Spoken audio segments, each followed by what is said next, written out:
"Why'd you pay? Just to do it?" she asked. What the Mafia boss did left her begging for more. The rain in Chicago did not wash things clean. It only made the grime slicker. It coated the cracked pavement outside of Jerry's diner in a sheen of oil and neon reflections, turning the world into a blurred watercolor of gray and electric blue. Inside, the air was thick with the smell of stale coffee, burnt bacon, and the damp wool of customers trying to escape the downpour. Natalie wiped the counter for the 100th time that evening, her wrist aching with a dull, repetitive throb. She was 24 years old, but tonight she felt 50. Her reflection in the stainless steel napkin dispenser showed tired eyes framed by stray strands of brown hair that had escaped her messy bun hours ago. She checked the clock on the wall. It was 11:10 at night. Her shift had technically ended 10 minutes ago, but Jerry was short-staffed, and Natalie needed every single dime she could scrape together. A cough from the corner booth drew her attention. It was the man in the charcoal suit. He had been sitting there for 2 hours, nursing a single black coffee that had gone cold long ago. He did not look like the usual clientele. The usuals were truck drivers, third-shift factory workers, or college students looking for cheap fries. This man was sharp angles and expensive fabric, out of place among the vinyl seats and ketchup stains. Natalie walked over with the pot, the glass heavy in her hand. "Can I top that off for you?" she asked, her voice rasping slightly from fatigue. The man looked up. He had a face that gave away nothing, smooth and indifferent. "No," he said. His voice was low, barely carrying over the hum of the refrigerator. "I am done." He slid a crisp $20 bill onto the table, covering the cost of a $3 coffee several times over. Then, he placed a small, matte black business card next to it. "Keep the change," he said, standing up. He adjusted his cufflinks, a flash of silver catching the overhead light. "If you ever get tired of smelling like grease for minimum wage, call the number. Easy upscale work. One night, no complications." Natalie frowned. Looking at the card, it had no company name, no logo, just a 10-digit phone number printed in white embossing. "What kind of work?" she asked, suspicion narrowing her eyes. She knew what men usually meant when they offered easy money to waitresses in this part of town. "Dinner," the man said simply. "Just dinner. A client needs company. Someone to sit across from him, nothing more." He turned and walked out into the rain before she could ask another question, the bell above the door jingling cheerfully in his wake. Natalie stared at the card. $5,000. The man had not said the figure, but she remembered hearing rumors about these kinds of private bookings from a girl who used to work the morning shift, high rollers who wanted an atmosphere without the attachment. It sounded dangerous. It sounded like a lie. She shoved the card into her apron pocket and went back to the counter. She could not afford to dream about easy money. When she finally clocked out and took the bus back to her apartment on the south side, reality was waiting for her in the form of a red envelope taped to her door. Eviction notice. Her stomach dropped, a cold stone settling in her gut. She fumbled with her keys, her hands shaking as she unlocked the door and stepped into the small, chilly apartment. It smelled of lavender cleaning spray, a scent she used to mask the underlying odor of mildew. "Chloe?" she called out softly. Her younger sister was asleep on the couch, wrapped in 3 blankets. The television was on, playing a rerun of a sitcom with the volume turned down low. Chloe looked pale, her skin almost translucent in the blue light of the screen. The treatments were working, the doctors said, but they were draining the life out of her faster than the illness itself. Natalie walked into the kitchen and sat at the tiny table, staring at the stack of bills she had ignored for 2 weeks. The hospital, the pharmacy, the specialists, and now the landlord. She had 3 days to come up with $2,000, or they would be on the street. She pulled the black card from her pocket. The edges were sharp against her fingertips. Just dinner. It was a trap. It had to be. But looking at her sister shivering under those blankets, Natalie realized she did not have the luxury of safety. She took her phone out and dialed the number. It rang once. "Hello," a deep voice answered, not the man from the diner. This voice was different, older, heavier. I, I'm calling about the job, Natalie said, hating how weak her voice sounded. The man at the diner gave me this card. There was a pause, followed by the sound of typing. Name Natalie. Be at the Vane Tower, Penthouse B, tomorrow at 8 in the evening. Dress modestly. Do not be late. The line went dead. The Vane Tower was a spire of glass and steel that pierced the Chicago skyline, a monument to wealth that Natalie had only ever seen from the window of the elevated train. Standing in the lobby the next evening, she felt painfully small. The floors were marble, polished to a mirror shine. The air smelled of expensive cologne and silence. She was wearing the best dress she owned, a navy blue knee-length piece she had bought for a cousin's wedding 3 years ago. It was modest, high-necked, and entirely unexciting. She clutched her purse against her side, trying to stop her hands from trembling. The concierge directed her to the private elevator without asking for her ID, as if he had been expecting her. The ride up was smooth and fast, your ears popping as the numbers on the digital display climbed higher and higher until they hit the top floor. The door slid open directly into the penthouse. Natalie stepped out, her heels clicking loudly on the hardwood floor. The space was cavernous, with floor-to-ceiling windows that offered a panoramic view of the city lights below. It was beautiful, but it felt cold. There were no personal photos, no clutter, no signs of life, just sleek, modern furniture and shades of gray and black. You are on time.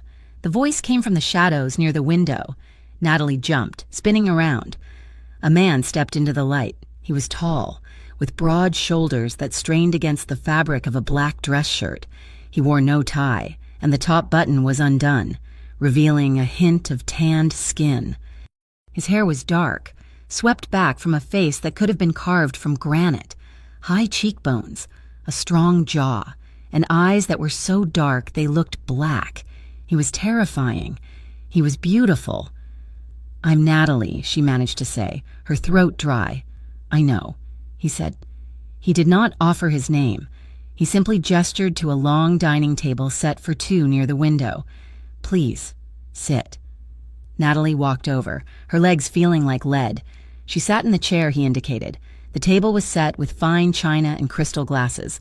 There was a bottle of red wine already open, breathing on the table. The man sat opposite her. He did not smile. He did not leer. He just watched her, his gaze intense and unreadable. He reached out and poured wine into her glass, his movements fluid and controlled. "Drink," he said softly. "It will help with the nerves." Natalie took a sip. It was rich and velvety, unlike anything she had ever tasted. "Who are you?" she asked, the question slipping out before she could stop it. "You can call me Leon," he replied. "Leon Moretti." The name floated in the back of her mind, something she had heard on the news or whispered in fearful tones at the diner, but she could not place it. A server appeared from a side door, silent as a ghost, placing plates of food in front of them. Filet mignon, roasted asparagus, truffle mashed potatoes. The smell was intoxicating. Natalie realized she had not eaten since a granola bar at 6 that morning. "Eat," Leon commanded gently. She hesitated, then picked up her fork. She took a bite, and the flavor exploded in her mouth. She couldn't help the small noise of appreciation that escaped her throat. Leon did not eat. He leaned back in his chair, swirling his wine glass, his eyes fixed on her face. He watched her chew, watched her swallow, watched the way her hand tightened around the fork. It wasn't a sexual gaze. Exactly.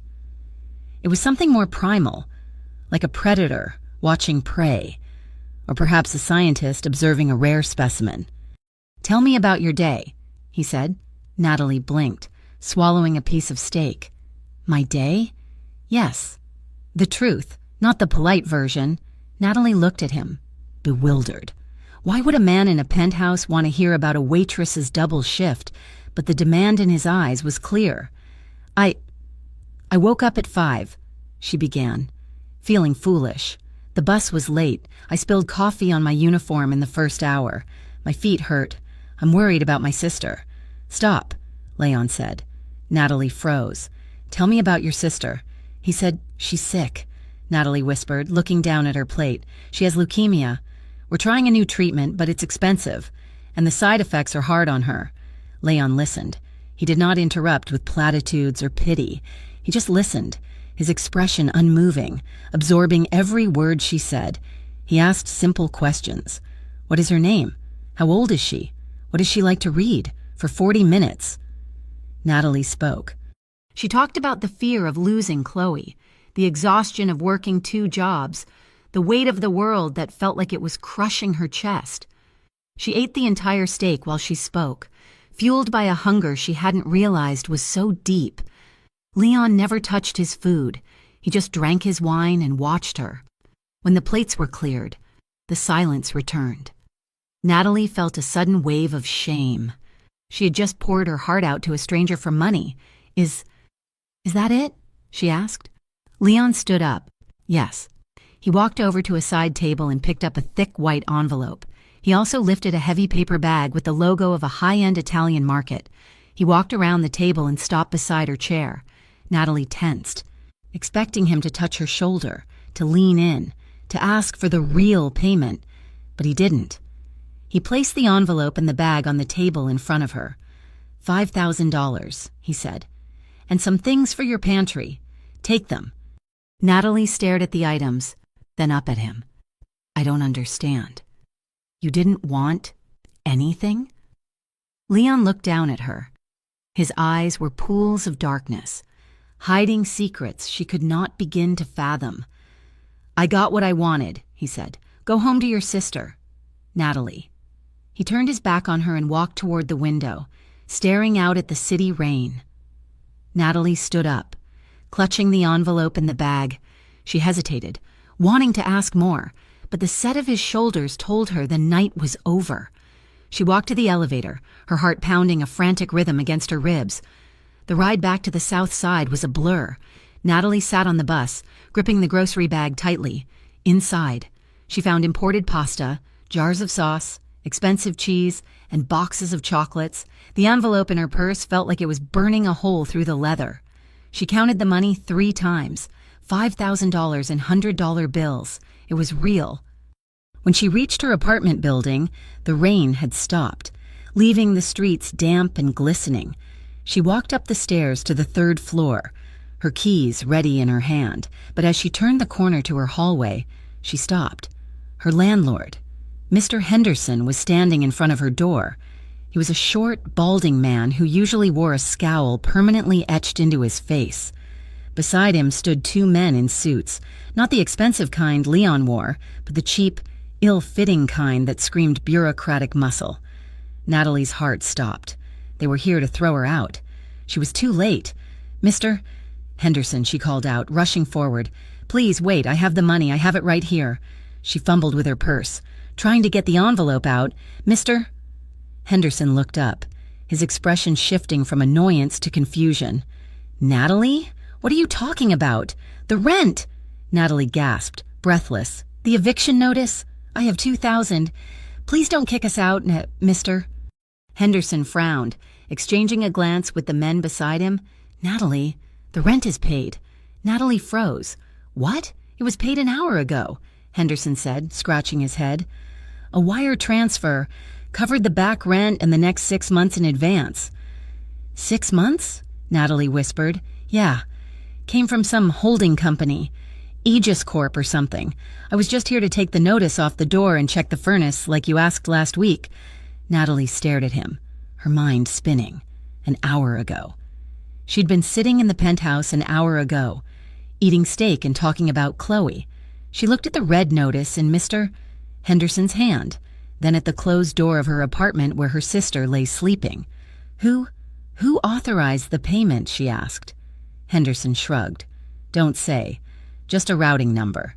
But the money cleared. You're good." "Natalie." He peeled the red tape off the door and crumpled the notice. "Have a good night." He walked past her, the 2 men trailing behind him.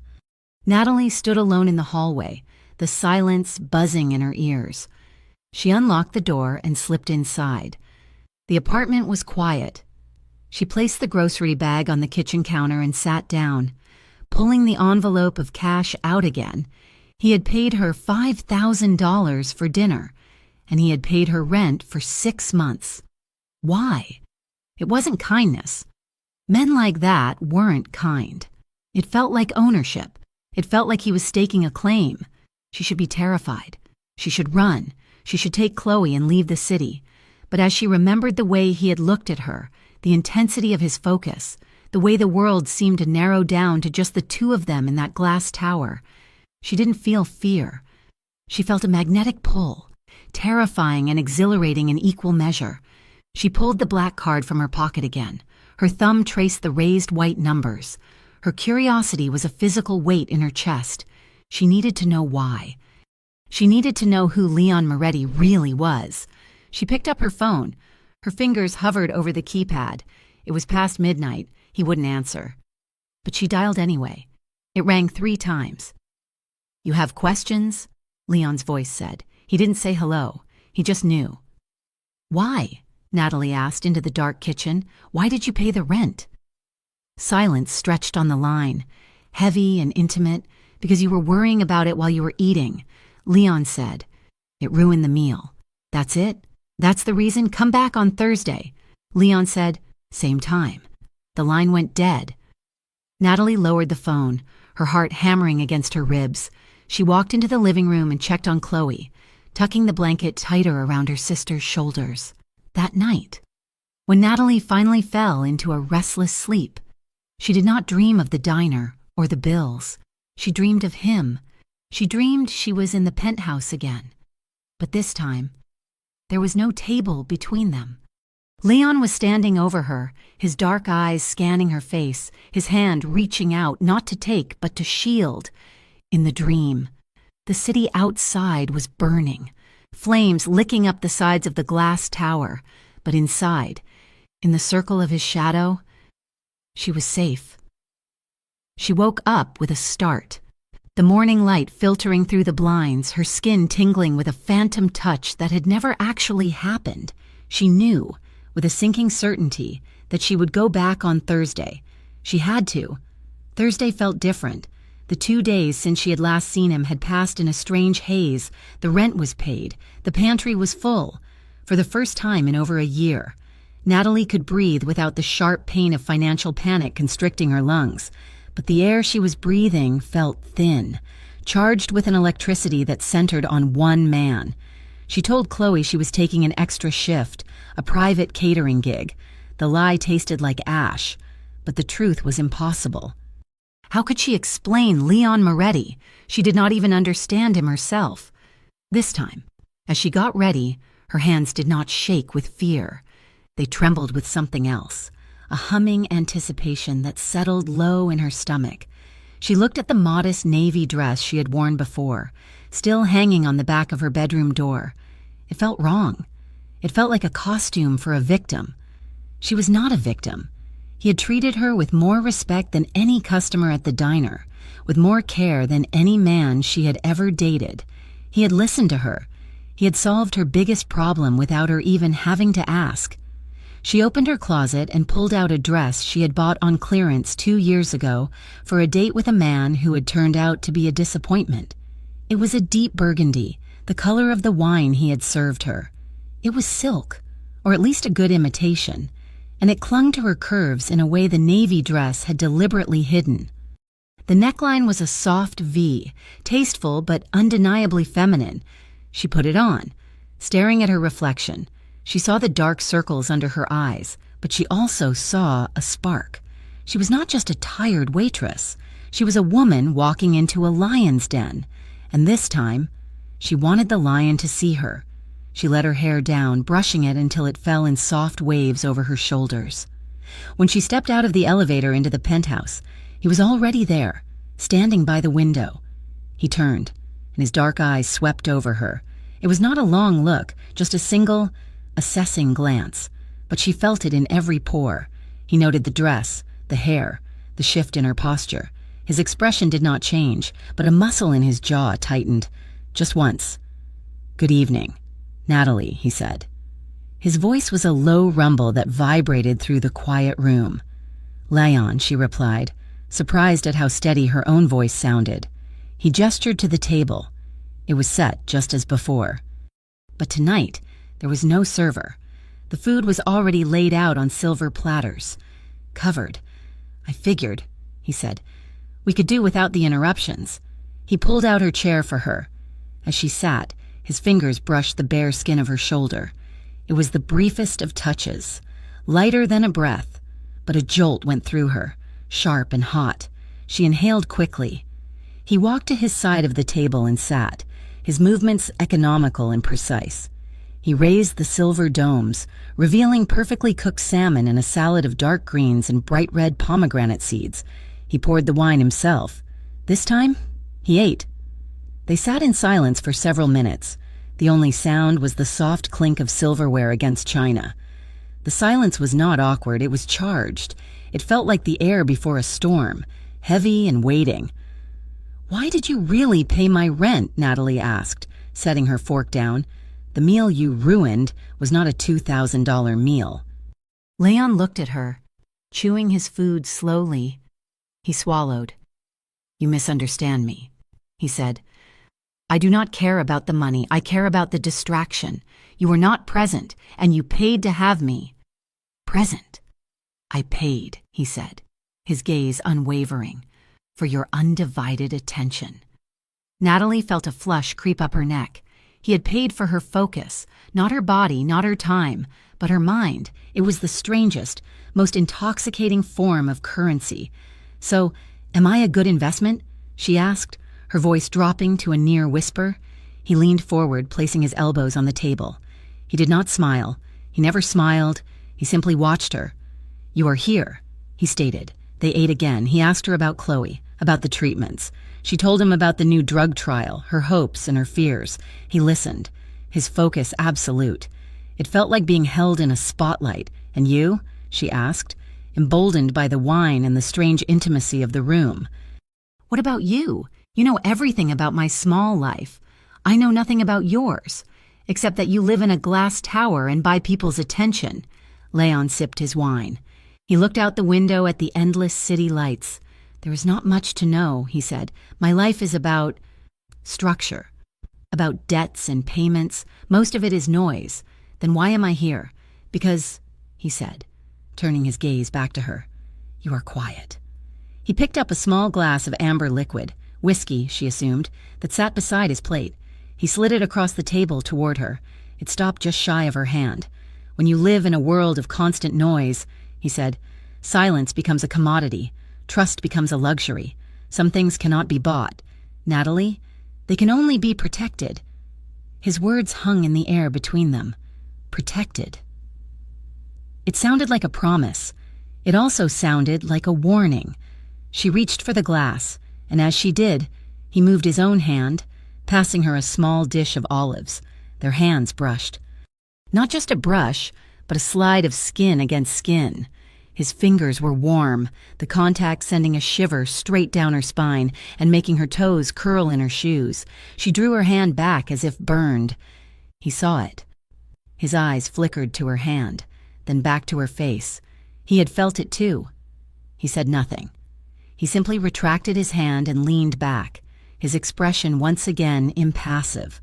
A mask of perfect control, but his chest rose and fell in a breath that was just slightly deeper than before. After dinner, she did not wait for him to dismiss her. She felt the pull of his gravity, but she also felt the need to regain her own power. She stood up.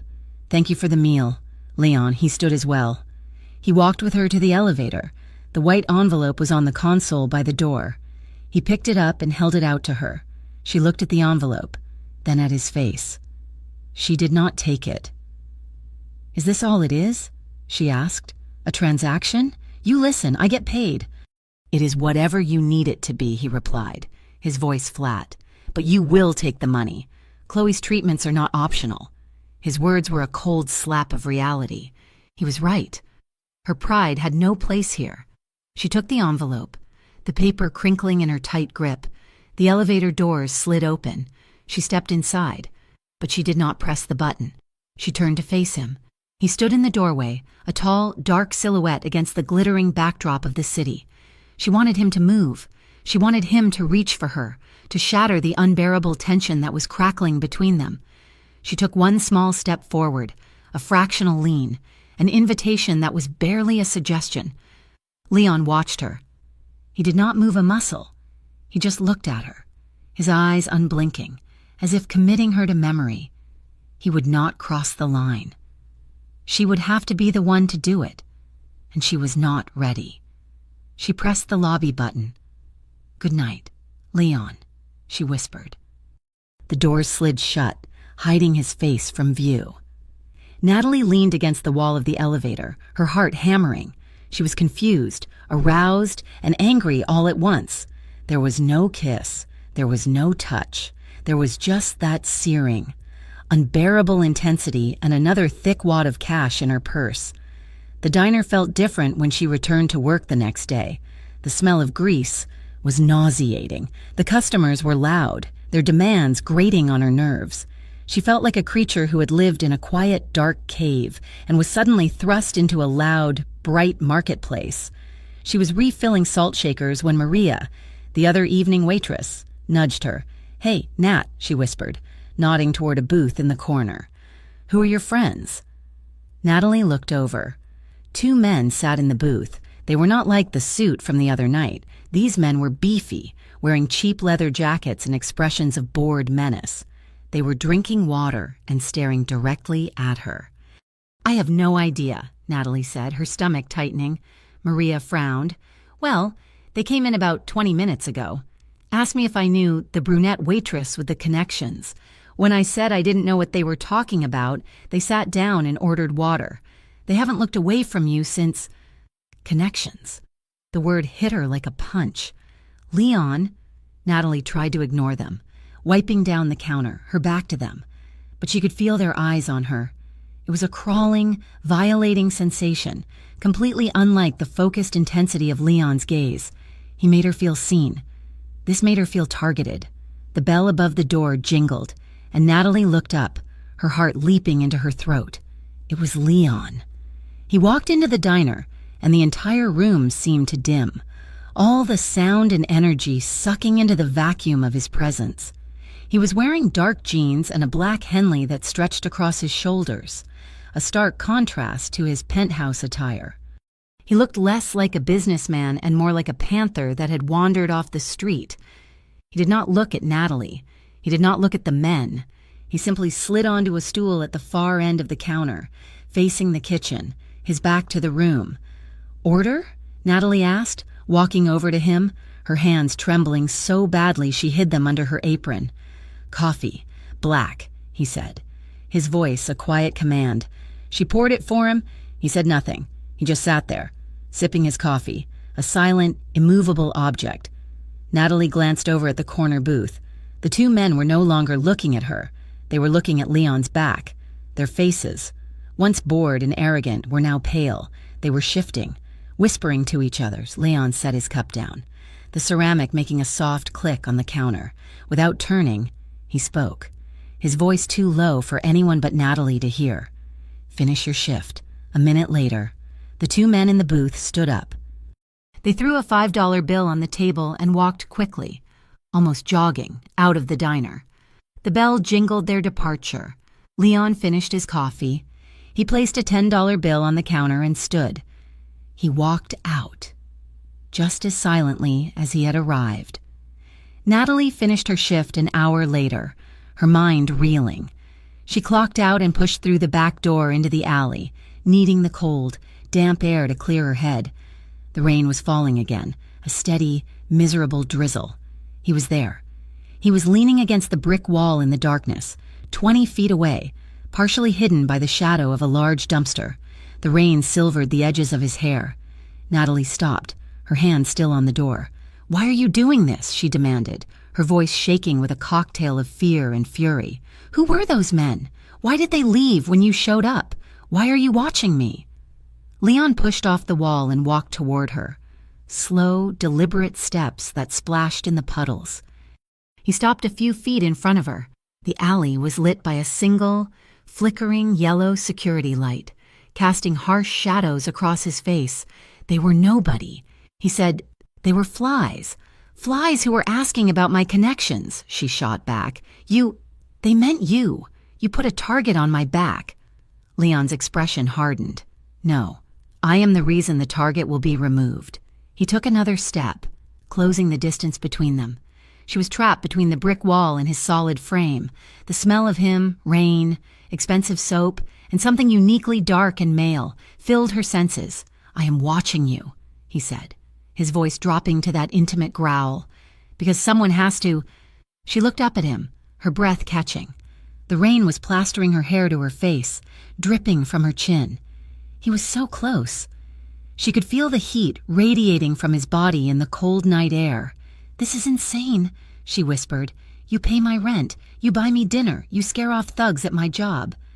What do you want from me? His eyes dropped to her mouth.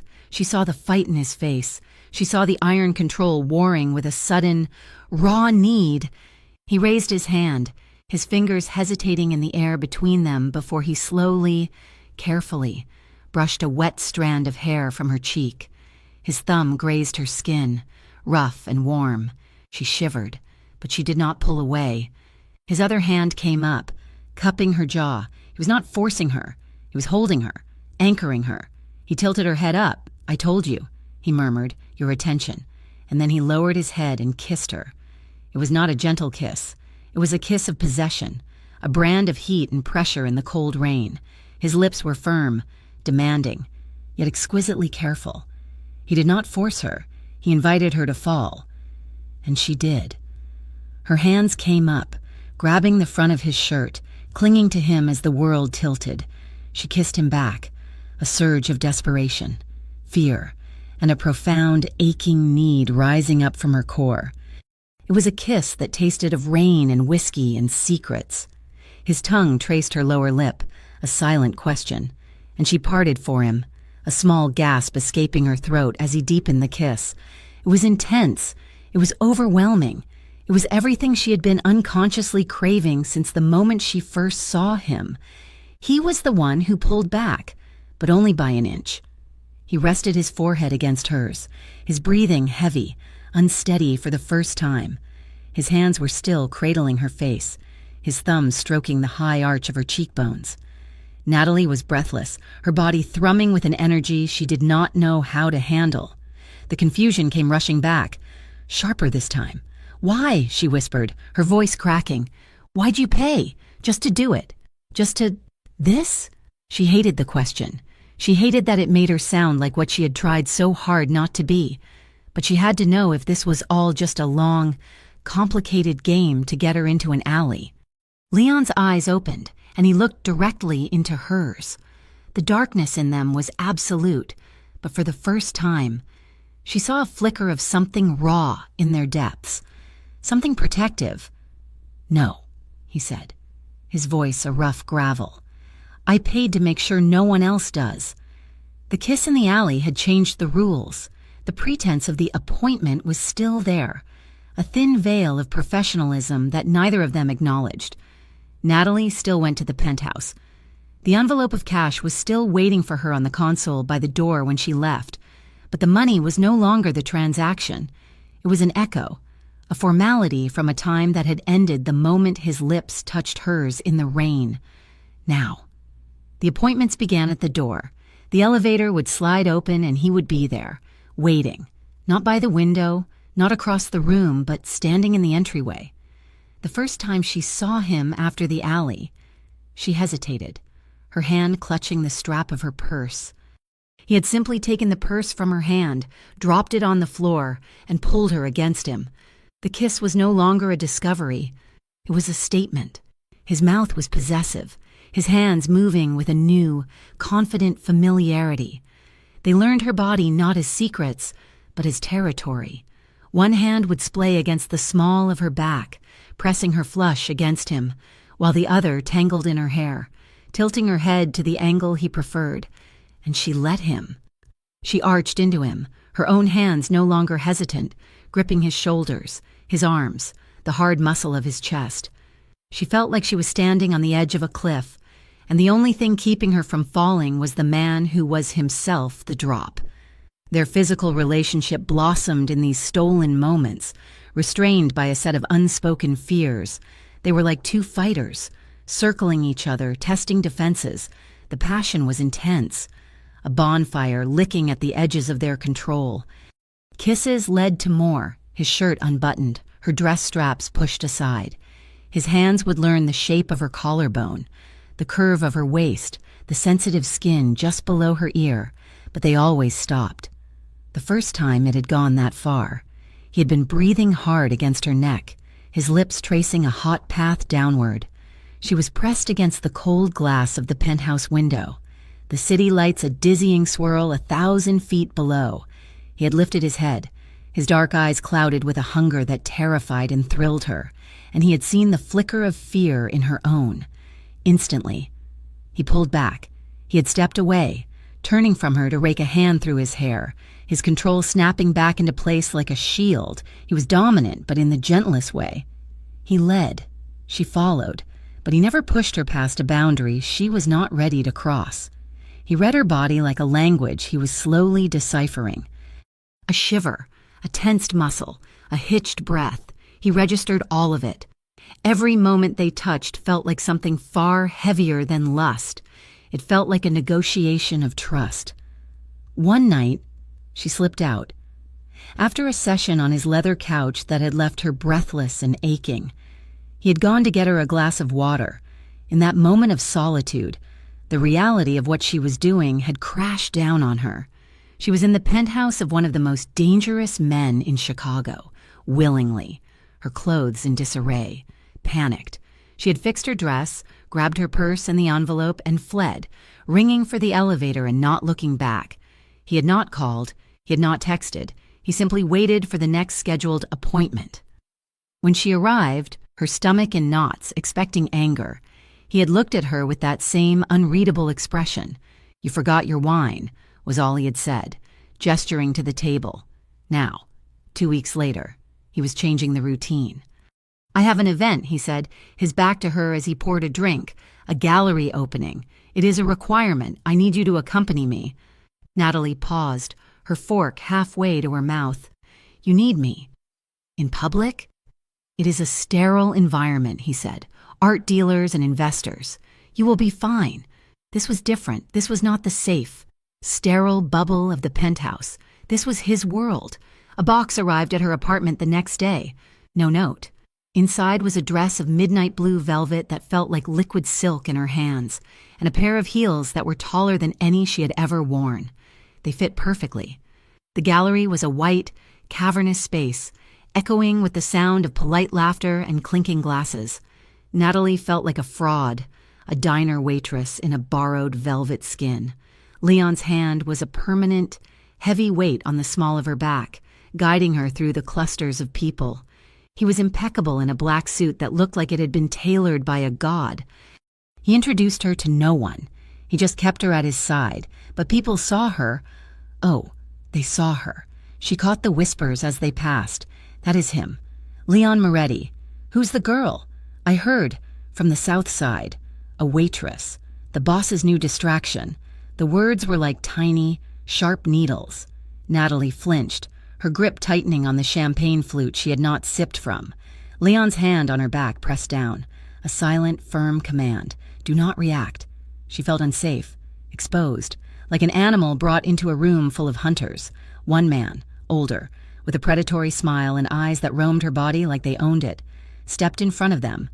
"Leon," the man said, his voice slick, "I did not realize you had developed an appreciation for new art." His eyes were locked on Natalie, stripping her bare. Leon's expression did not change. He nodded. "Once. Sal." He started to guide Natalie away, but the man, Sal, reached out and grabbed her arm. His fingers dug into her bicep, sharp and painful. "What is the hurry?" he leered, pulling her slightly off balance. "I was just admiring the craftsmanship." Natalie let out a small, terrified gasp. The shift in Leon was instantaneous. It was not a sudden burst of rage. It was a terrifying drop in temperature. The air around him went arctic. He did not raise his voice. He did not move quickly. He simply reached over, took Sal's wrist in one hand, and said, "Release her." Sal's smile faltered, but his arrogance held. "Or what? Moretti, she's just a piece." There was a sound. A wet, sickening pop that cut through the gallery's murmur. Sal screamed. It was a high-pitched, agonizing sound that shattered the polite atmosphere. He collapsed to his knees, clutching his hand, his wrist bent at an angle that was hideously wrong. Leon had not even blinked. He looked down at the whimpering man, his face a mask of cold, utter disgust. He calmly adjusted the cuff of his own suit jacket. "Do not," he said, his voice a low, lethal whisper that carried only to the three of them, "ever look in her direction again." He took Natalie's arm, the one Sal had grabbed, and pulled her away, leaving the man writhing on the white marble floor. He walked her straight out the front door, past the shocked, silent faces of the other guests, and into the waiting black car. The ride back to the penthouse was silent. Natalie was shaking, her entire body trembling with adrenaline and fear. He had done that. He had broken a man's bone as easily as snapping a twig. He had done it for her. She was deeply, profoundly shaken, and, to her shame, she was also moved. No one had ever defended her. Not like that. The violence was horrific, but the protection it represented was a balm she had not known she craved. When they got out of the elevator, she was still trembling. Leon went straight to the bar and poured a heavy glass of whiskey. He handed it to her. "Drink," he commanded. She took it, her hands shaking so badly the ice rattled. She took a sip, the fiery liquid burning a path down her throat, but it did nothing to stop the tremors. He stood watching her, his face grim. "You are safe here." She knew that, but she also knew that the only reason she was safe in here was because of the man who was so dangerous out there. She set the glass down. The fear was still there, a cold knot in her stomach, but it was overshadowed by a sudden, overwhelming wave of emotion. He was a monster to them, but he had been her shield. She walked toward him. He watched her, his body tense, as if expecting her to scream at him, to run. She stopped directly in front of him. He was so tall, a monolith of controlled violence. She reached up, her trembling fingers touching his jaw. He was freshly shaved, his skin smooth, but the muscle beneath was rock hard. He did not move. He did not breathe. He just watched her, his dark eyes searching hers. She leaned up and kissed him. This kiss was not like the others. It was not the desperate hunger of the alley or the possessive claim at the door. It was tender. It was slow. It was gratitude and fear and a desperate, aching need all woven together. He responded instantly, his control breaking, his arms wrapped around her, pulling her against him with a groan that seemed to be pulled from the depths of his chest. His mouth opened over hers, and it was no longer a negotiation. It was a surrender. This time, when his hands went to the zipper of her velvet dress, he did not hesitate. He did not stop, and she did not want him to. He broke the kiss only to lift her, his arm sweeping under her legs as if she weighed nothing. He carried her from the living room, down the dark hallway, and into his bedroom. The room was like the rest of the penthouse, minimalist, dark, and dominated by a massive bed that faced a wall of glass overlooking the sleeping city. He laid her down on the cool, high thread count sheets. The moonlight and the city glow lit the room, painting their skin in shades of silver and shadow. He undressed her slowly, his eyes never leaving hers. The velvet dress pulled at her waist. He paused, his gaze tracing the lines of her body, and she felt not exposed, but worshipped. He was dominant. Yes, Kratos. But his dominance was a form underscore of attention, a total focus that made her feel like the only person in the world. When he moved over her, his own shirt discarded, his skin hot against hers, it was overwhelming. It was not the fast, selfish lust she had known before. It was a slow, deliberate claim. Every touch was tender, every movement controlled, every kiss a reassurance. He whispered her name, a rough, broken sound against her throat. She clung to him, meeting his intensity with her own. It was too late to be afraid. She was already so far past the line. She could not even see it anymore. Natalie woke to the feeling of being watched. She opened her eyes. Her body feeling heavy, warm, and thoroughly loved, the morning light was pouring into the room, bright and unforgiving. Leon was sitting in a chair by the window, already dressed in a fresh shirt and dark trousers. He was holding a cup of coffee, and he was watching her sleep. His face was unguarded, his expression one of profound, quiet intensity. She felt a blush creep up her neck, suddenly self-conscious. She was naked under his sheets, in his bed, in the daylight. The old panic, the urge to flee, fluttered in her chest. She made a small movement to slip out of the bed, to find her dress, to go back to her own world. His voice stopped her, low and rough with sleep. "Do not—" She froze. He set the coffee cup down and walked to the bed. He sat on the edge, looking down at her. He reached out and brushed her messy hair off her face, his touch surprisingly gentle. "Do not," he repeated, his voice softer. "Leave without saying goodbye again."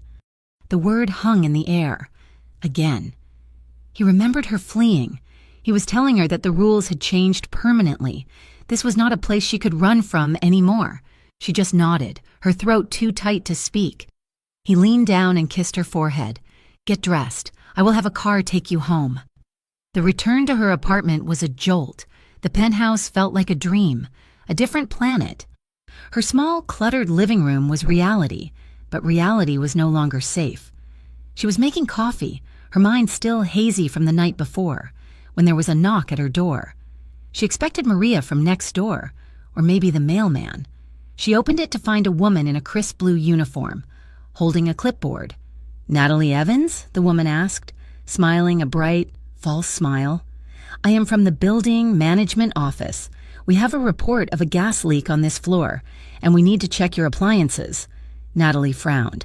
Mr. Henderson usually called her for things like this. "And her rent was paid for months." "I did not smell anything," Natalie said, her hand instinctively tightening on the door. "It is just a precaution, ma'am," the woman insisted, her smile tightening. "If you could just let me in." Natalie hesitated, a cold prickle of unease running down her spine. "That will not be necessary." Two men stepped into the hallway from the stairwell. They were broad, dressed in simple, dark suits, and they moved with a silent, professional purpose. Natalie had never seen them before. The woman's face went white. Her smile vanished, replaced by a flash of pure panic. Who are you?" the woman stammered, taking a step back. "We are the building's private security," one of the men said, his voice polite but flat. "The building is secure. Your services are not required." He took a step toward her. The woman in the uniform turned and fled, nearly tripping over her own feet as she scrambled for the stairs. The two men did not follow.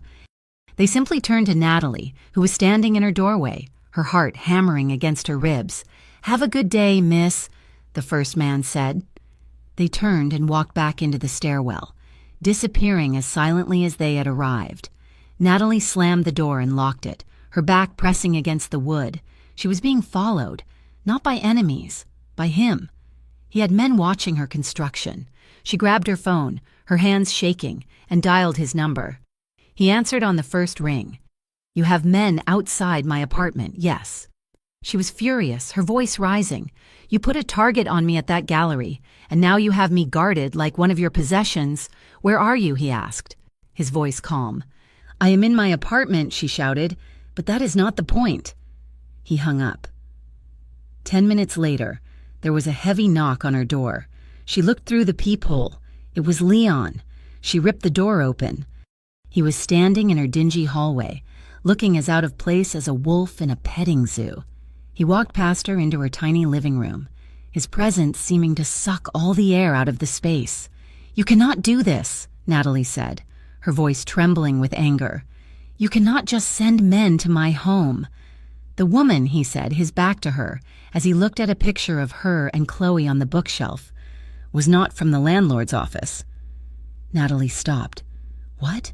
She was from Sal, the man from the gallery. She had a blade in her pocket. The blood drained from Natalie's face. She sank onto the arm of her couch, her legs suddenly weak. Leon turned to face her. His eyes were dark, his face etched with something she had never seen before. It looked like regret. "I tried to keep you out of this, Natalie," he said, his voice low and heavy. I tried to keep my world separate from yours. I failed. My enemies know you are important. They will try to use you to get to me." Natalie looked at him, at this powerful, dangerous man standing in her living room, admitting failure. The anger was gone, replaced by a cold, sharp clarity. She finally understood. There was no going back. She could run, but they would find her, or she could stay. She stood up and walked to him, stopping until they were almost touching. "It is too late for that." "Leon," she said, her voice quiet but strong, "you cannot keep me out." He looked down at her, a question in his eyes. She reached up and touched his chest, right over his heart. "It is too late," she repeated. "I am already in." The safe house was a condominium on the 42nd floor of a building that did not exist. At least, it did not exist on any public register. It was a ghost address, a fortress of glass and reinforced steel in the sky, bought and paid for by one of Leon's shell corporations. It was beautiful. The marble in the bathroom was heated from beneath. The kitchen was stocked with food she had only ever seen in magazines. The view stretched from Lake Michigan to the western suburbs, a glittering carpet of light. It was also a cage, a luxurious, silent, soul-crushingly lonely cage. Her old apartment had been small and drafty, the sounds of her neighbors and the street a constant, chaotic symphony. This place was silent. The windows were so thick, not even the wail of a distant siren could penetrate them. The only sound was the faint hum of the air filtration system. 2 of Leon's men were stationed in the hallway outside, and she knew there was another team in the lobby. They were polite, invisible, and utterly immovable. She was a protected prisoner. Leon himself became a ghost. In the first week, he had stayed with her, their nights a continuation of the raw, desperate honesty they had found. But then, his world began to pull him back. The threat from Sal and other rivals had intensified, and his presence, he explained, put her in more danger. He started visiting, then calling. The visits became brief, tense affairs. He would stand across the living room, his suit jacket on, as if ready to leave at any moment. He would scan the room, check the locks, and look at her with an unreadable expression. "Are you safe?" he would ask. "Yes," she would reply. "Do you need anything?" "I need to see my sister." His jaw would tighten. "It is not safe. Natalie? Not yet. Soon." Then he would be gone, leaving behind the scent of his cologne and a silence that felt heavier than before. The phone calls were worse. They were clipped, devoid of the emotion she knew he was capable of. He was building walls again, not between them, but around himself. He said it was to keep her safe, to keep his enemies from seeing any pattern, any weakness, but to Natalie, alone in the silent apartment. It felt like he was pulling away. The doubt began as a small, insidious whisper. Has intimacy been a fluke? Had the confession been a moment of weakness he now regretted? She was his weakness.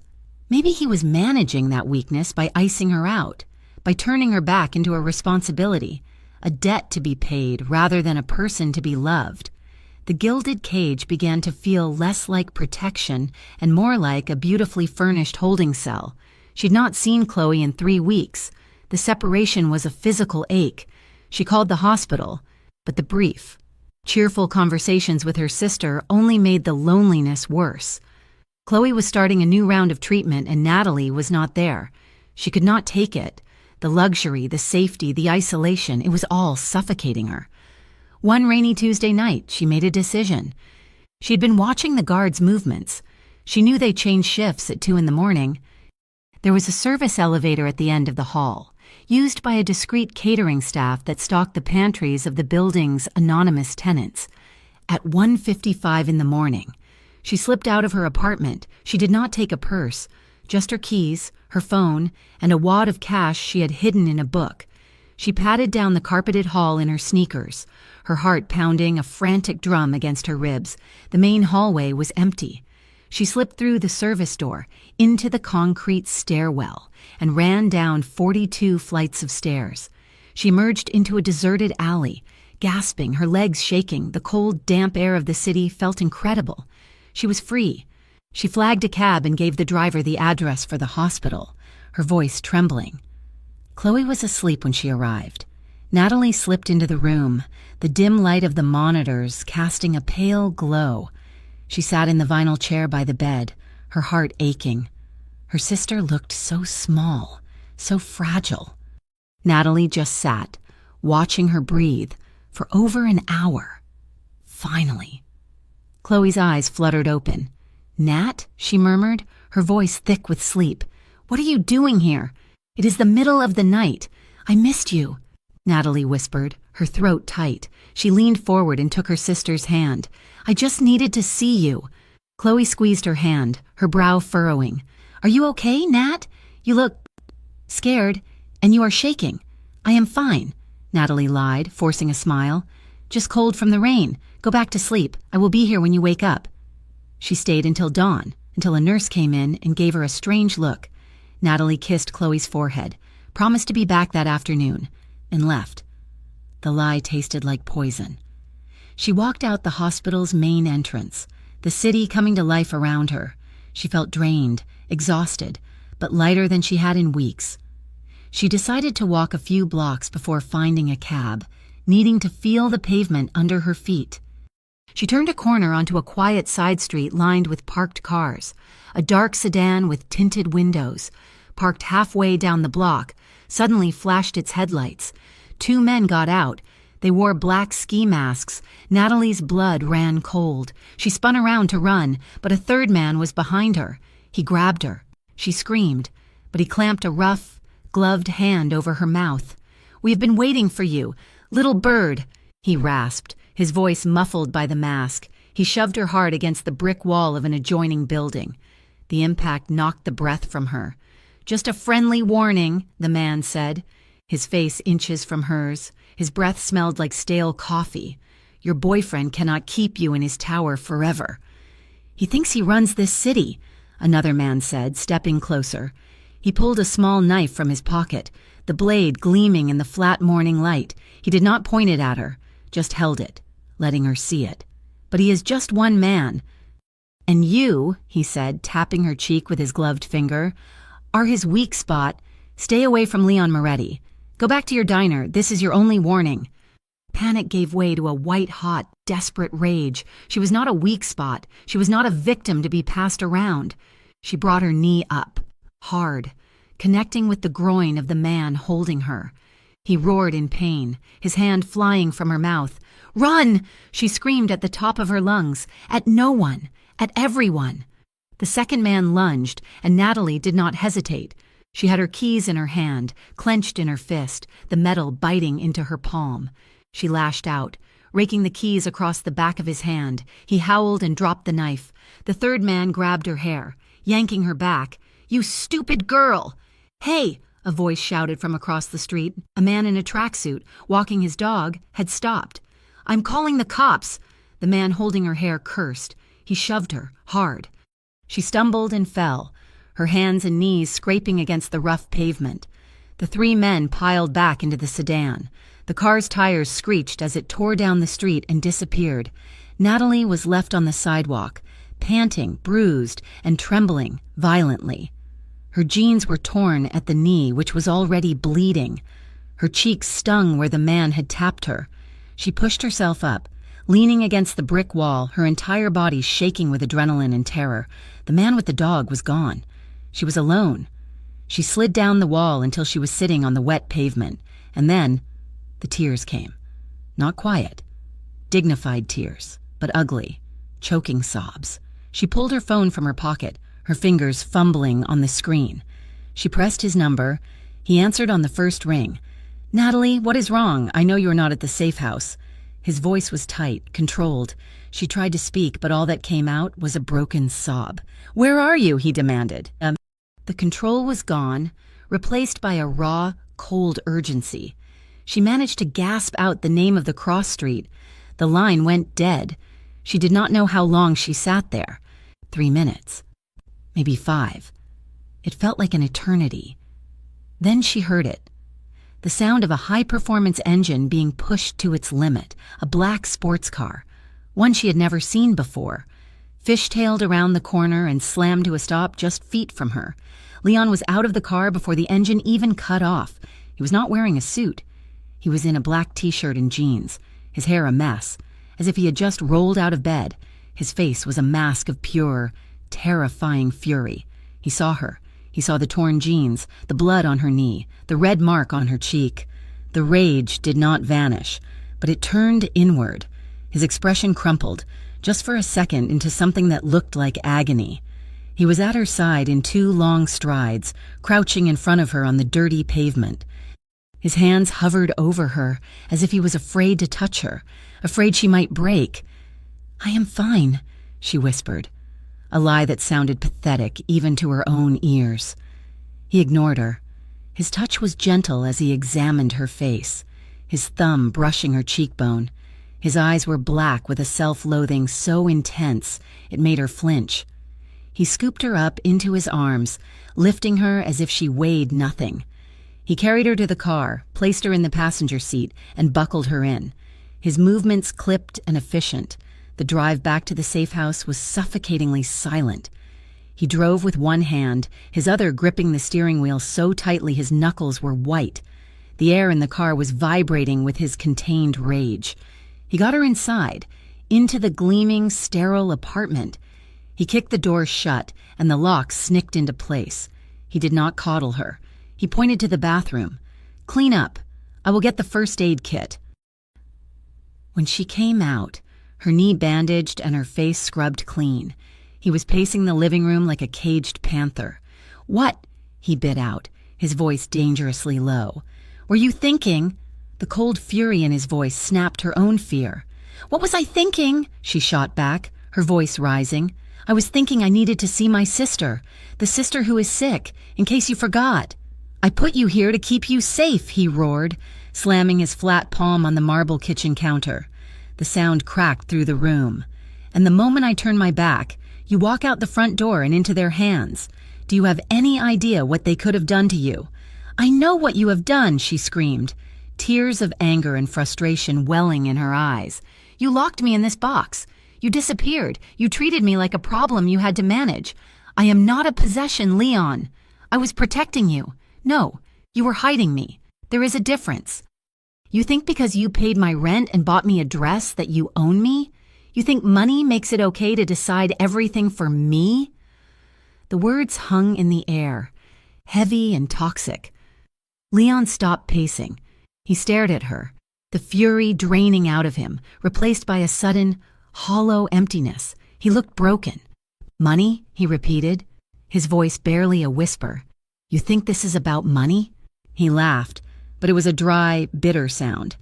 He walked to the window and stared out at the city, his back to her. "I paid," he said, his voice so quiet she had to strain to hear him, "because I owed your father." Natalie froze. What did you say?" He turned to face her. His eyes were glistening, his mask of control completely gone. "Michael Evans," he said, his voice thick. "Your father. He died in a warehouse fire 18 years ago. Is that right?" Natalie nodded, her blood turning to ice. "It was an accident, an electrical fire."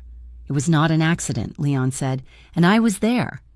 He looked at her, and the weight of years, of a secret held for a R-rated lifetime, was in his gaze.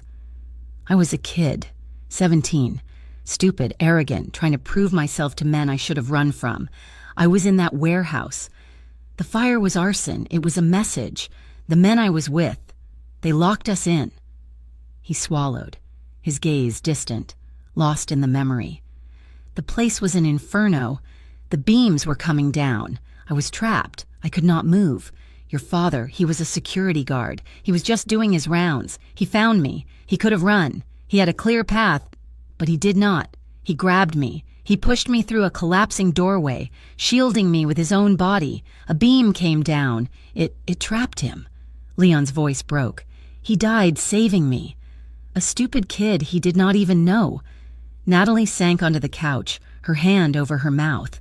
She could not breathe. Her father, the fire, the stories her mother had told. It all swirled in her head, a sickening kaleidoscope. "You knew him? I never forgot his name," Leon whispered, tears now tracking silently down his face. "I made a promise. standing in that alley, watching the building burn. I promised I would find his family, that I would make it right, that I would watch over them. He looked at her, his expression raw with guilt. I watched you from a distance for years. I paid for your mother's funeral, anonymously. I wanted to help, to pull you out, but my world, it is poison. I knew if I got close, I would destroy you, just like I almost did today. He scrubbed a hand over his face. The night I saw you in that diner, you looked so tired. You looked just like him. In that last second, the same eyes, the same strength, and I could not stay away anymore. I told myself I would just pay the rent, just fix the one thing I could, but I was selfish. I wanted to be near you. They were both crying now. It was not quiet. It was the messy, ugly, necessary sound of two people breaking completely open. She understood all of it. The dinners, the money, the protection, the distance. It was not a game. It was a penance. It was a life debt he had been trying to pay for almost 2 decades. She stood up and walked to him. He was still the most dangerous man she had ever met.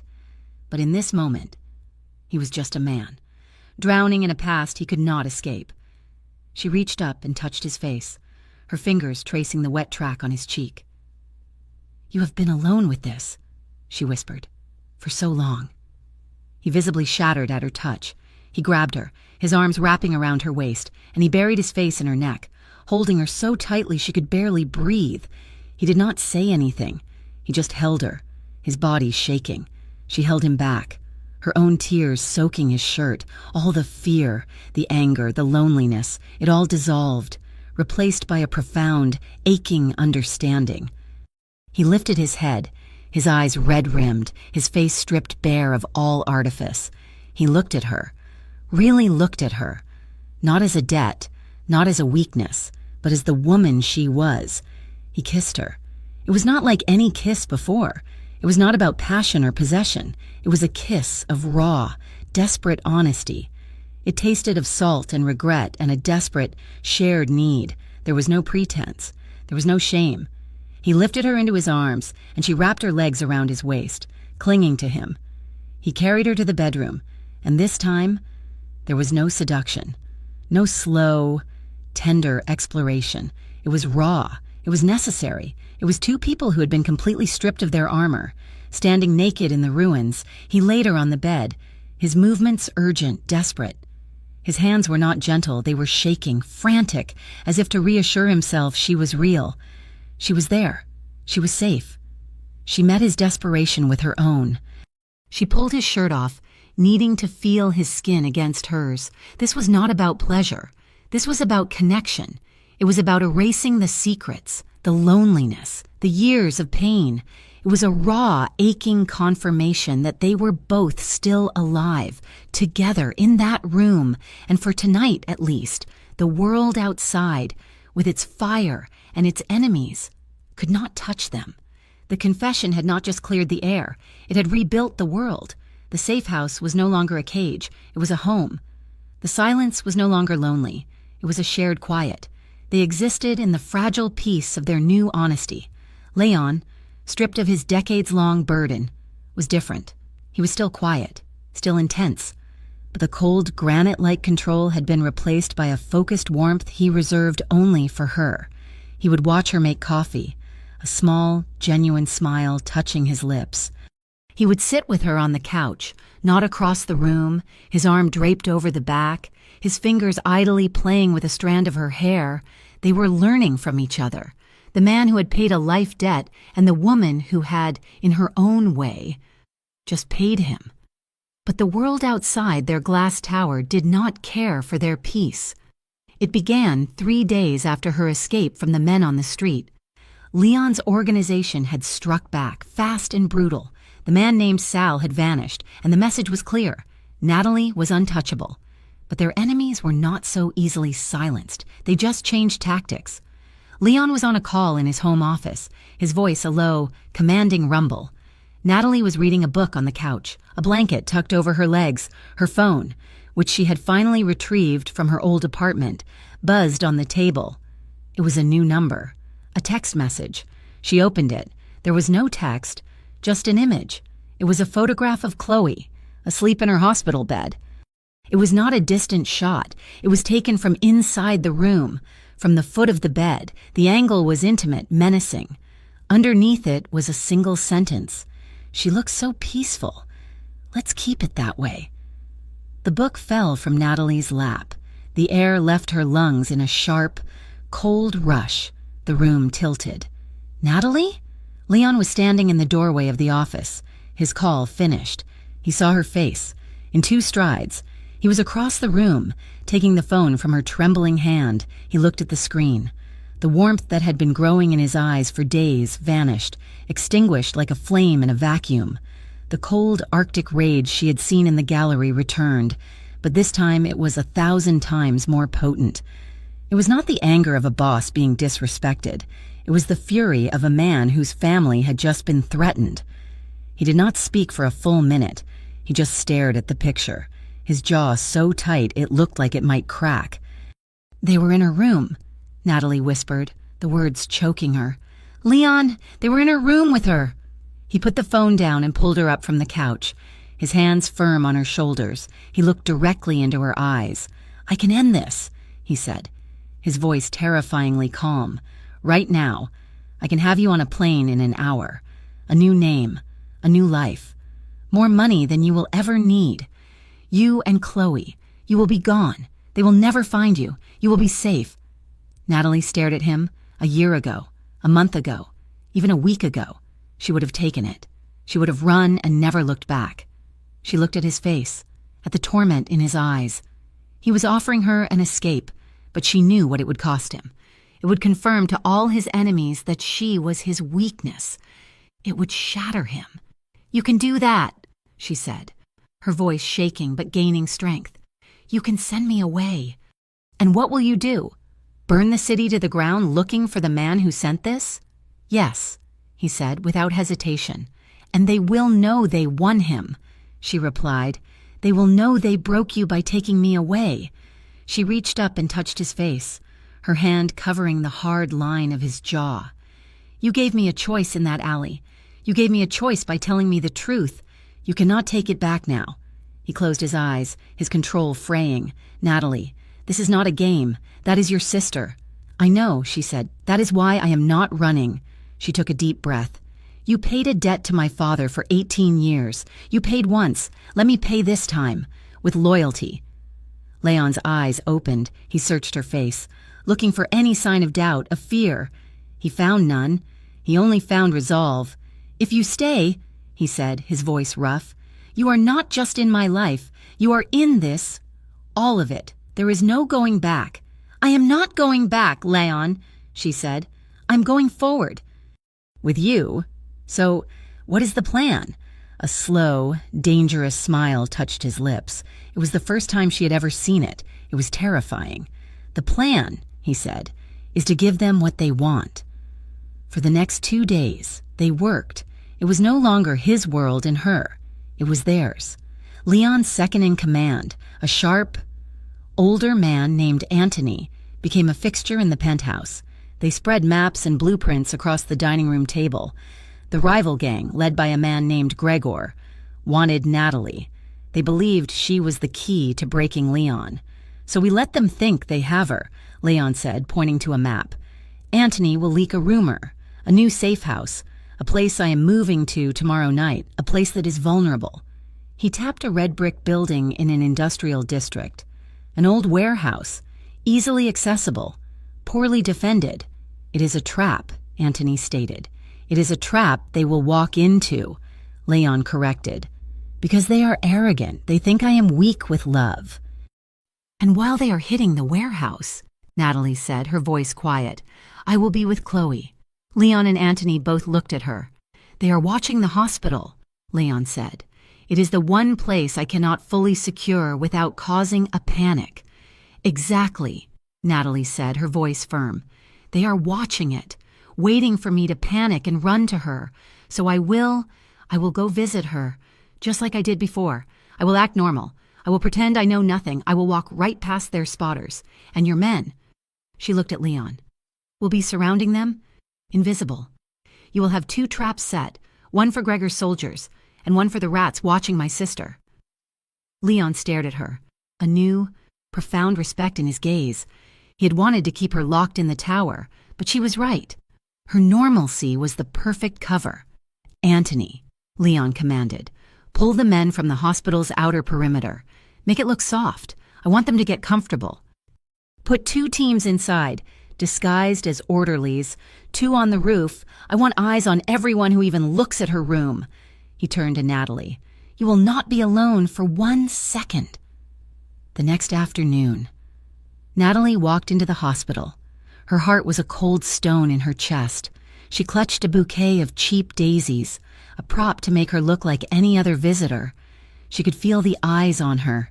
She knew, from Leon's briefing, that Gregor had a spotter in a coffee shop across the street, and another one pretending to be a grieving family member in the lobby. She smiled at the nurse at the desk. She walked to the elevator, her steps measured, casual. Every instinct screamed at her to run, to grab Chloe, to hide, but she kept walking. She entered Chloe's room. Her sister was awake, watching a game show.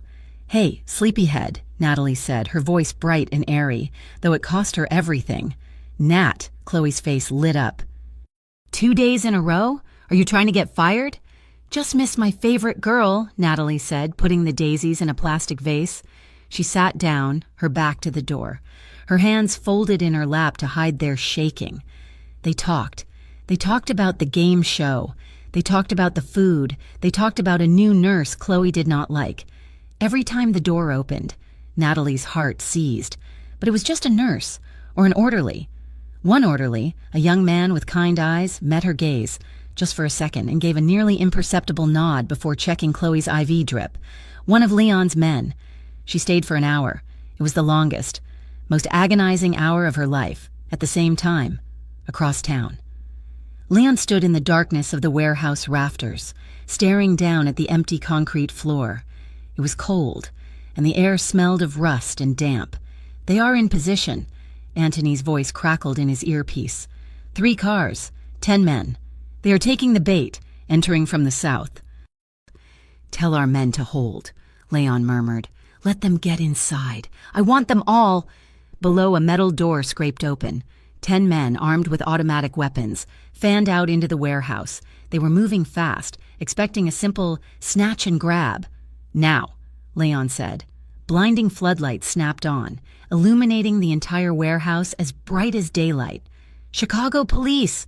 A voice boomed over a loudspeaker, a recording, a misdirection. The gunman panicked, spinning, looking for the threat. Leon's men, positioned on all 3 levels of the warehouse, opened fire. The sound was deafening, a percussive, echoing roar of controlled chaos. It was not a battle. It was an execution. Gregor's men were trapped, caught in a perfectly designed kill box. Leon watched from above, his face impassive. One of Gregor's men, smarter than the rest, had taken cover behind a concrete pillar.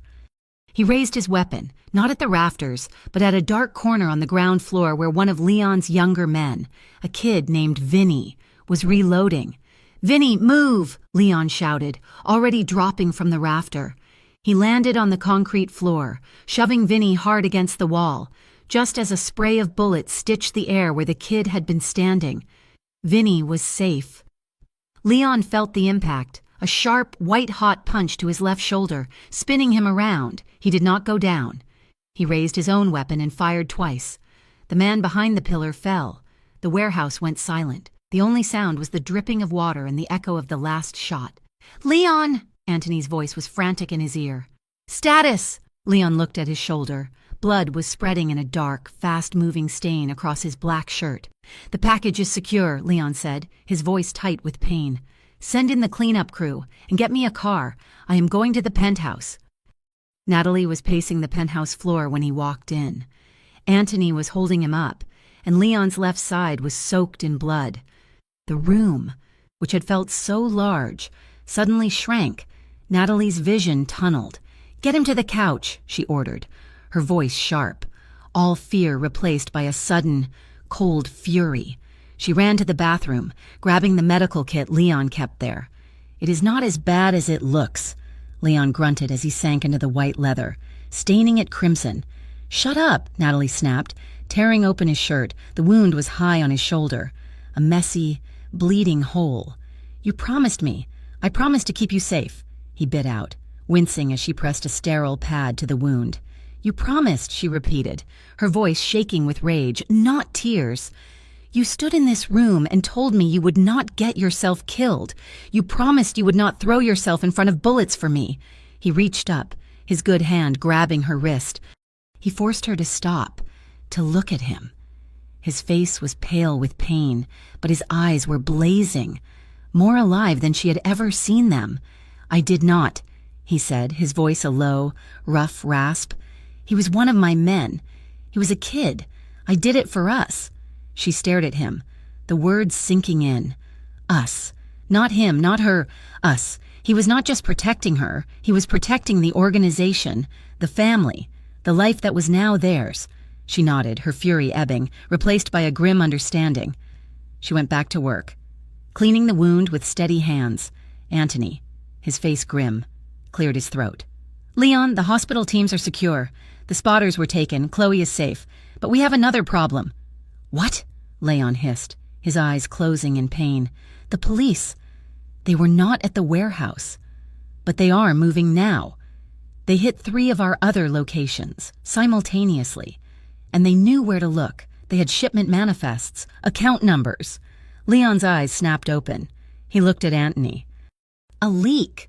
It is worse than a leak," Anthony said, his voice heavy. "This was not Gregor. This was not an outside job. The information they had, it was internal, very high level. A betrayal.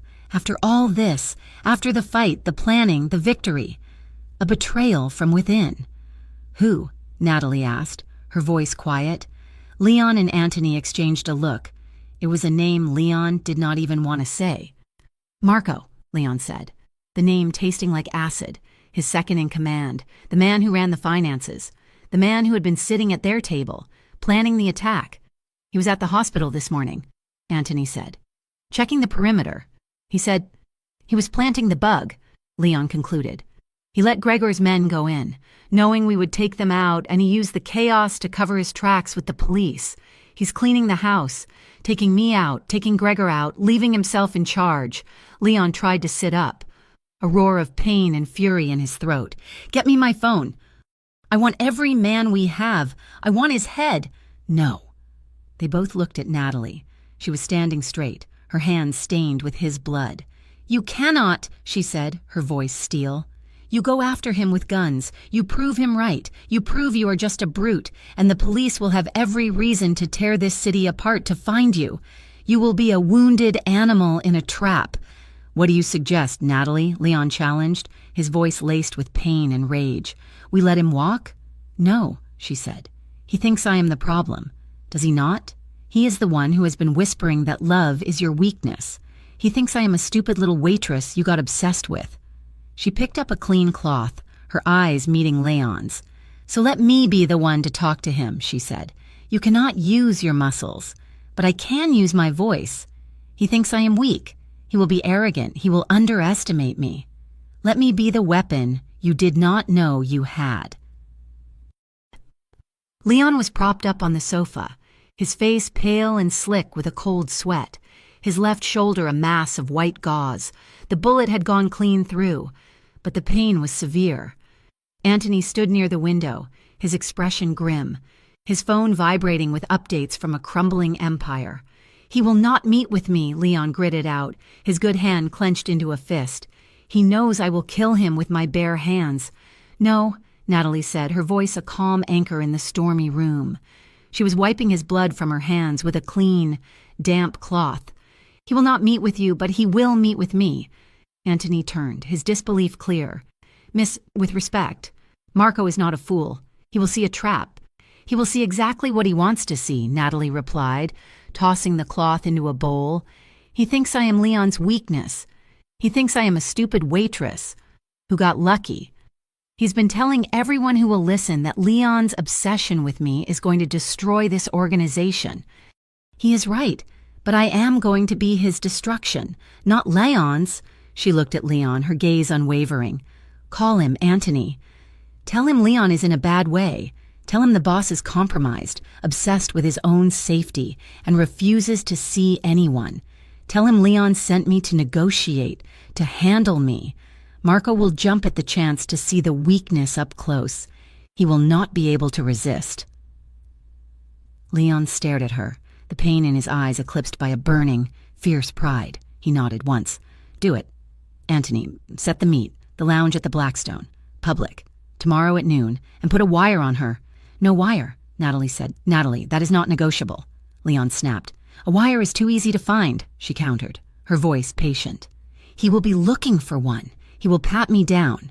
But he will not think twice about a terrified woman clutching her cell phone. She held up her phone.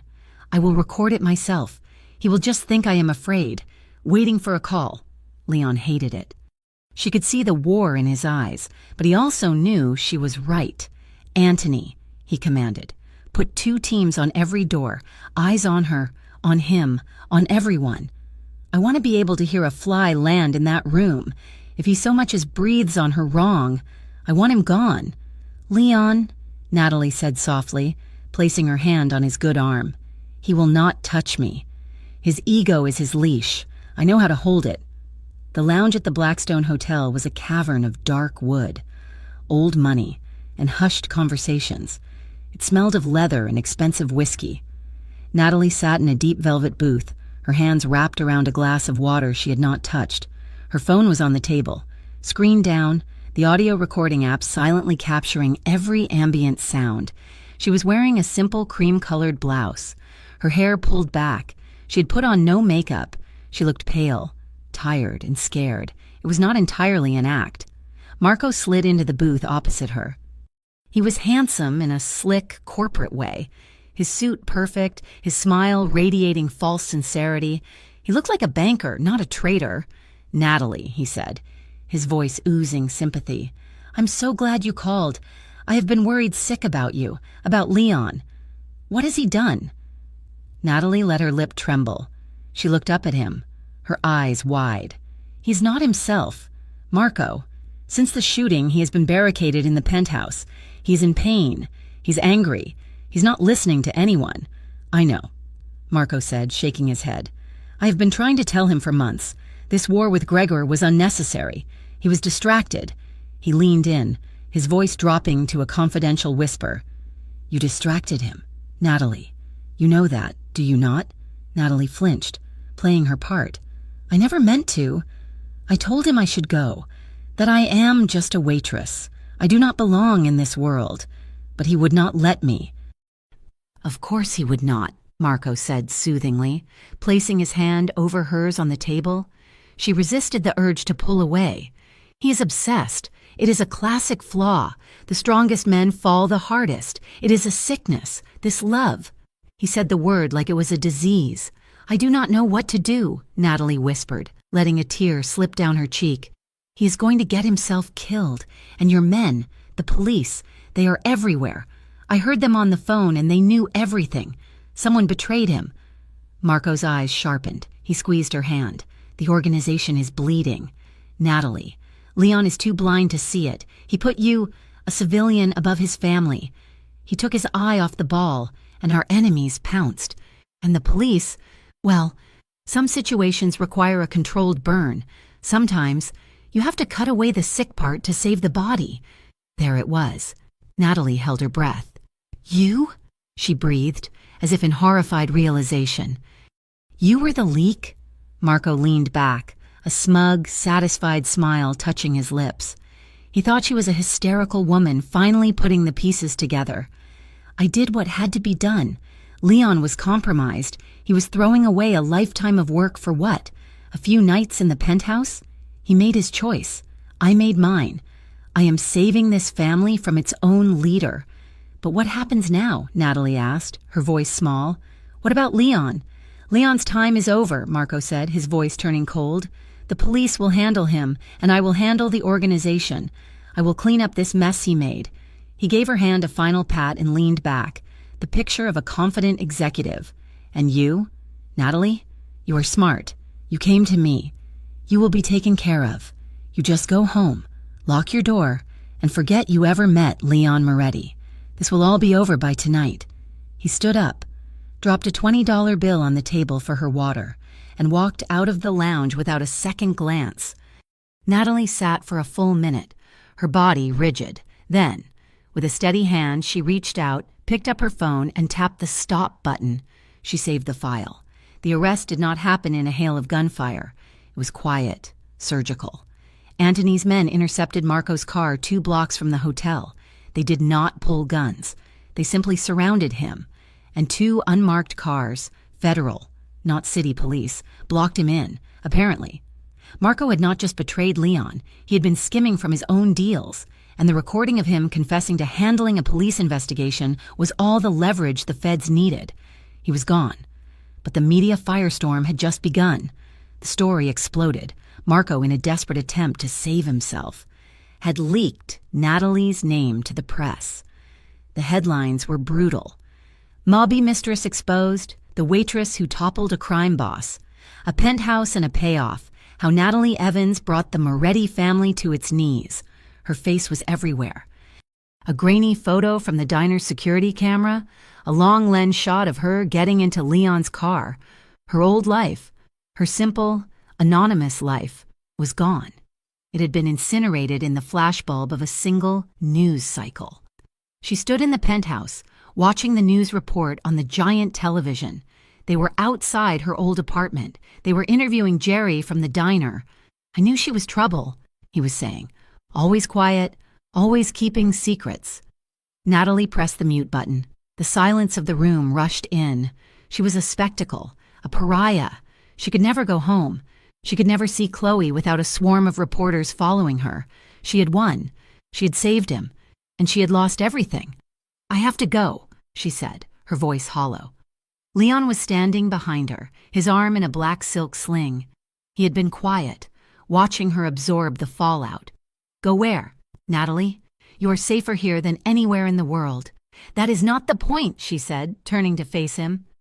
Her eyes were dry, her emotions burned out. "Safer? Look at that. I am your weakness. Leon, Marco was right. I did not destroy you. But I did this. I brought the world to your door. As long as I am here, as long as I am Leon Moretti's mistress, you will never be safe. They will never stop." She walked to the bedroom. "I will be gone in an hour. You can send me to one of those places you promised. A new name, a new life. It is the only way to protect you, to protect Chloe from this." "No," she stopped, her hand on the doorknob. "I will not let you," he said. "You cannot stop me, Leon," she whispered. "This is not a debate. I am doing this for you." He crossed the room in 3 long strides, his good hand grabbing her arm, spinning her to face him. His eyes were not angry. They were blazing with a raw, desperate clarity.